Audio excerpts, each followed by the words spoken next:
नमस्कार। आज हम अध्ययन करेंगे तिर्यक-छेदी रेखा और उसके द्वारा बनने वाले कोणों के बारे में। तो सबसे पहले बात करते हैं कि तिर्यक-छेदी रेखा क्या होती है। एक ऐसी रेखा जो दो या दो से अधिक रेखाओं को भिन्न-भिन्न बिंदुओं पर प्रतिच्छेद करती हो, उसे हम तिर्यक-छेदी रेखा कहते हैं। तो यहाँ पर परिभाषा लिखी हुई है कि एक ऐसी रेखा जो दो या दो से अधिक रेखाओं को भिन्न-भिन्न बिंदुओं पर प्रतिच्छेद करती है। यह रेखा दो या दो से ज़्यादा भी हो सकती है और उनको वो भिन्न-भिन्न बिंदुओं पर प्रतिच्छेद करती है, तो उसे तिर्यक-छेदी रेखा कहते हैं। यहाँ पर देखो L1 और L2 दो रेखा हैं जिन्हें रेखा M दो भिन्न-भिन्न बिंदुओं पर प्रतिच्छेद कर रही है, तो M को तिर्यक-छेदी रेखा कहेंगे। यहाँ इसकी बात करें तो यहाँ पर जो M है वो L1 और L2 रेखा को केवल एक ही बिंदु पर प्रतिच्छेद कर रही है, भिन्न-भिन्न बिंदुओं पर प्रतिच्छेद नहीं कर रही है, इसलिए यहाँ पर M को तिर्यक-छेदी रेखा नहीं कहेंगे। अब हम बात करेंगे तिर्यक-छेदी रेखा द्वारा निर्मित कोणों की। तो सबसे पहला है अंतःकोण। अंतः का मतलब अंदर जो कोण बन रहे हैं तिर्यक-छेदी रेखा द्वारा। तो अंदर जो कोण बन रहे हैं वो है कोण 3, कोण 4, कोण 5 और कोण 6। तो अंतःकोण में तो आ जाएगा कोण 3, कोण 4, कोण 5 और कोण 6। उसके बाद है बाह्य कोण। तो जो बाहर कोण बन रहे हैं उनको देखना है। तो बाहर वाले कोण है 1, 2, 7 और 8। तो कोण 1, कोण 2, कोण 7 और कोण 8 बाह्य कोण है। उसके बाद आता है संगत कोणों के युग्म। तो कोण 1 की बात करें तो कोण 1 रेखा के ऊपर तथा तिर्यक-छेदी रेखा के बाईं तरफ है। उसी प्रकार जो कोण 5 है वो भी रेखा के ऊपर तथा तिर्यक-छेदी रेखा के बाईं तरफ है। तो कोण 1 और कोण 5 हो जाएंगे संगत कोणों का युग्म। उसी प्रकार 2 और 6 का संगत कोण युग्म होगा और कोण 3 और कोण 7 संगत कोणों का युग्म होगा। उसके बाद कोण 4 और कोण 8 भी संगत कोणों का युग्म होगा। उसके बाद आता है एकांतर अंतः कोणों के युग्म। तो हमें अंदर वाले कोणों में एकांतर कोणों का युग्म देखना है। तो कोण 4 का एकांतर कोण युग्म होगा कोण 6 और कोण 3 का कोण 5। तो एकांतर अंतः कोणों के युग्म होगा कोण 3 और कोण 5 का और कोण 4 व कोण 6 का। उसके बाद है एकांतर बाह्य कोणों के युग्म। अब बाहर वालों में देखना है एकांतर बाह्य कोणों का युग्म। तो कोण 1 के तो हो जाएगा कोण 7 और कोण 2 के हो जाएगा कोण 8। तो एकांतर बाह्य कोणों का युग्म होगा कोण 1 व कोण 7 का और कोण 2 व कोण 8 का। नेक्स्ट है तिर्यक-छेदी रेखा के एक तरफ बने अंतः कोणों के युग्म। तो इसमें आ जाएगा कोण 4 और कोण 5 और 3 और कोण 6। तो कोण 4 व 5 और कोण 3 व 6 वो तिर्यक-छेदी रेखा के एक तरफ और बने हुए अंतः कोण है, एक तरफ बने हुए और अंतः कोण है 4 और 5, 3 और 6। जब भी दो समांतर रेखाओं को तिर्यक-छेदी रेखा प्रतिच्छेद करती है तो उसके द्वारा निर्मित संगत कोणों के जो युग्म है वो हमेशा बराबर होते हैं। तो कोण 1 कोण 5 के बराबर होगा और कोण 2 कोण 6 के बराबर होगा, कोण 3 कोण 7 के बराबर और कोण 4 कोण 8 के बराबर होता है।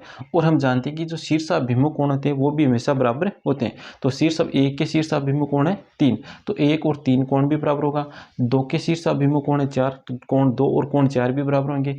इसी प्रकार 5 का शीर्षाभिमुख है कोण 7 और 6 का शीर्षाभिमुख है 8। तो 5 और 7 भी बराबर होगा और 6 और 8 भी बराबर होंगे। कोण 1 बराबर कोण 3, कोण 2 बराबर कोण 4, कोण 5 बराबर कोण 7 और कोण 6 बराबर कोण 8। अब देखना कोण 1 किसके बराबर है, कोण 5 के, और यहाँ पर कोण 1 है वो कोण 3 के बराबर है। तो यहाँ पर हम क्या करेंगे, यहाँ पर कोण 1 है वो 5 के बराबर है, तो यहाँ 1 की जगह रख देंगे 5, तो हमें मिल जाएगा कोण 5 बराबर कोण 3।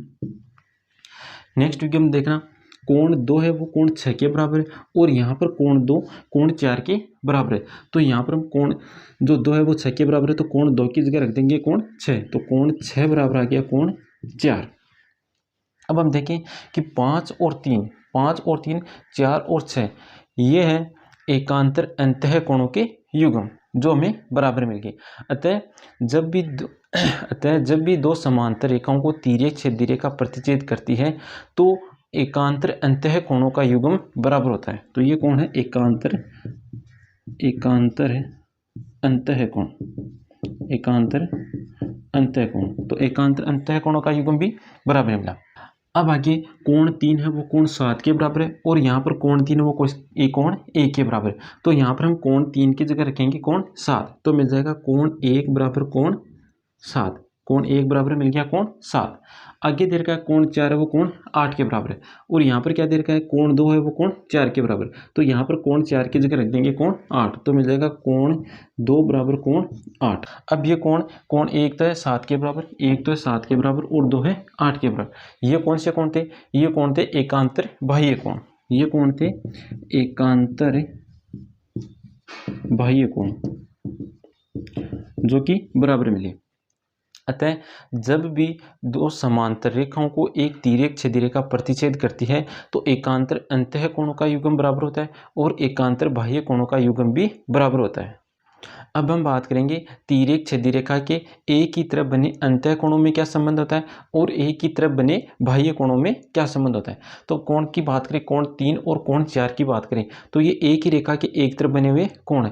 तो इन कोणों के जो माप का योग होगा वो होगा 180 डिग्री। कोण 3 प्लस कोण 4 बराबर होगा 180 डिग्री।